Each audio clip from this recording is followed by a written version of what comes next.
Welcome back to France Made Simple, the podcast where I demystify life in France and tell it like it really is.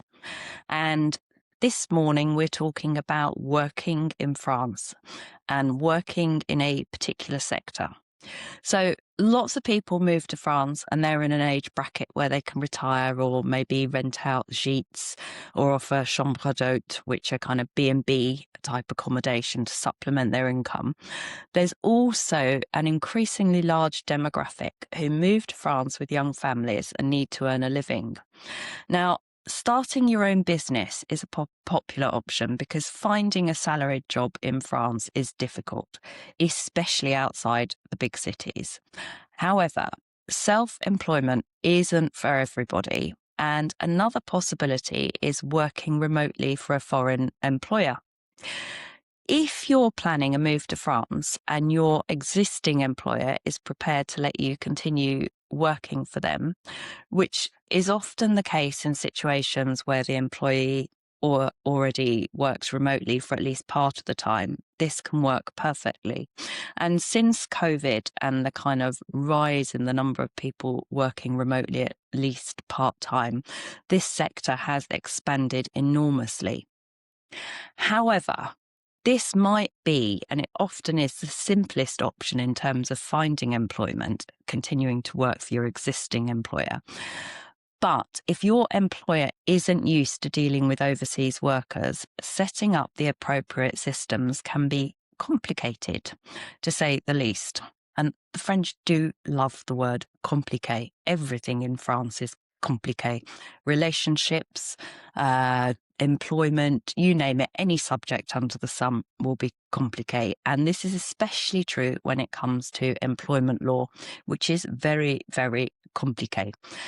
France has very specific regulations and rules which do need to be adhered to because you do not want to get the book thrown at you. And these days, with increasing political pressure on immigration, migration, people who are not adhering to the rules are a very easy target. So let's look at that regulation this morning. And this is going to be an overview by definition. It's a very complicated subject, but I will put all the appropriate links into the show notes. So many people are under the impression that if they move to France and continue working for their UK employer, they simply continue to pay tax in the UK. And unfortunately, this is most definitely not the case. France considers that if you are physically present on French soil whilst carrying out the work, even if you're working on your laptop, then you are employed in France, and as such, your employer has to contribute to the French social security system, so that in return, France provides you with healthcare and, if required, sick pay, unemployment pay, maternity benefits, and so on and so on and so on, which is fair enough. Now, foreign companies who have little or no experience of employing people in France are probably going to be unaware of these requirements. And this is where you need to do your homework before possibly even raising the subject with your employer, because there will be differences in the two systems. Many people that I've spoken to have had their UK Human Resources Department suggest that they simply become self-employed and invoice the UK company as a freelancer. Now, if you can work for several UK companies, then there is no problem with doing this. You can simply set up as a small business in France using the micro-entreprise statute and start invoicing your clients. If, on the other hand, you only work for one UK company and you have no other clients, this route is strictly forbidden. And the reason for this is that French employment law means that employees benefit from job security and better social security cover because their employers contribute.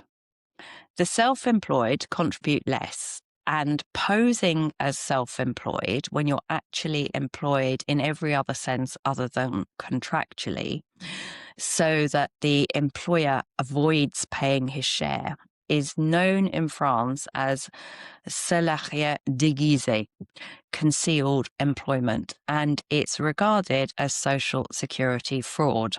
So we do not want to get into defrauding the Sécu, even if it's done unwittingly. So that's the first important thing to remember. If you can work for more than one company and send invoices to more than one company, then there is no problem being self-employed in France. If you can't, there is. So how do you get around this problem without breaking the law?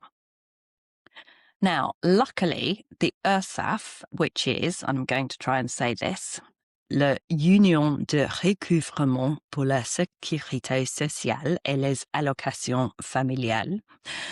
Everybody just calls them the URSSAF. That's URSSAF.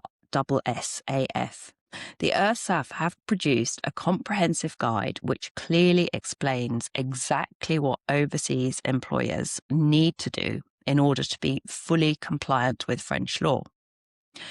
It's a bit of a minefield, but let's go through it step by step.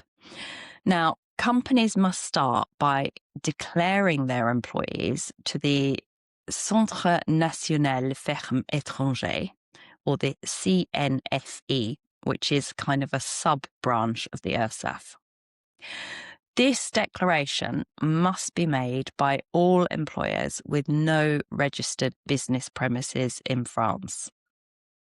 The only exceptions for this are for entertainers without regular employment, sales reps with multiple employers, and bullfighting professionals, all of whom have their own specific arrangements. So if you're a bullfighting professional, you're okay. The standard form for everybody else is called the EO. This is available and needs to be completed online before being printed out, signed and posted to the CNFE, who will then send on the information to all of the other relevant social security institutions. The CNFE will give you an ID number, they'll give the company an ID number, a SIRE number, which will then be used in all correspondence. The company needs to declare hiring the employee. This is called the DPAE, or Déclaration préalable à l'embauche, and this can also be done online. And then, of course, they will also need to make payroll declarations. These forms have to be completed, dated, signed, and sent to the appropriate institutions before the specified deadlines. However, most social declarations have now been replaced by something called the DSN.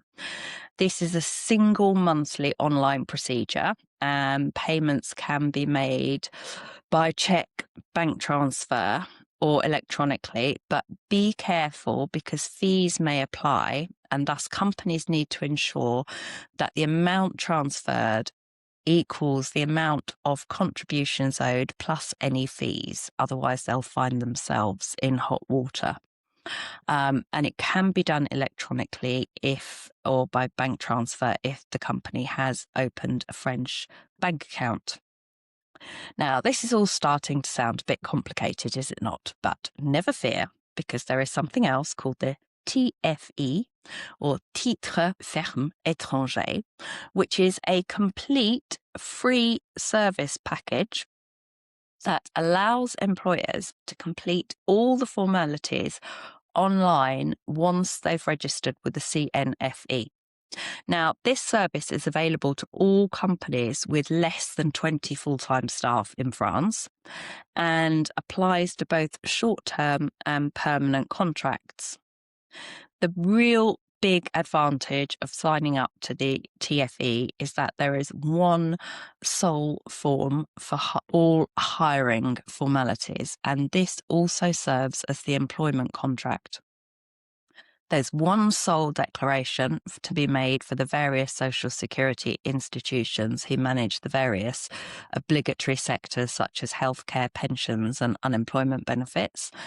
And if applicable, supplementary pension and provident funds, and only one sole payment made to URSSAF, who then manage the various payments, which makes life a whole lot easier. I think it's something that's very difficult for us Anglo-Saxons to get our head round. I mean, if you look at a French payslip, the breakdown of the different sums going to the different institutions is quite mind-boggling. So anything that can make your employer's life easier is a good thing. There are English and German language versions of the site, which is obviously a huge benefit for any non-French speaking overseas employers.